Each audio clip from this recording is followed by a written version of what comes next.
juggling deadlines, and wondering where your time went?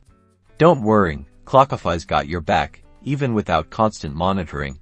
In this video, we'll show you how to manually enter your time into Clockify, step by easy step. First, logged into your Clockify account, you'll be greeted by your workspace, which is where all the time tracking magic happens. To manually add time, look for the time entry button, usually located at the top left corner of your screen. Click on this button to initiate a new time entry.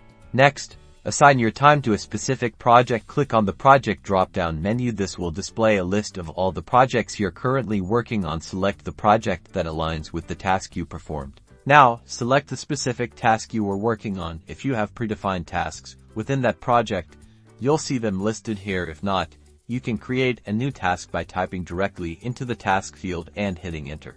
Providing a clear description is crucial for accurate tracking. In the description field, concisely explain what you did during this time block. Be specific.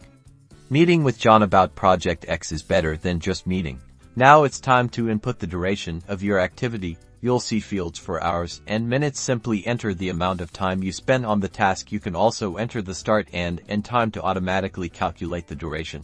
Double-check all the details: the project, task, description, and duration. Once you're happy with your entry, simply click the Add or Save button, depending on your interface. And that's it.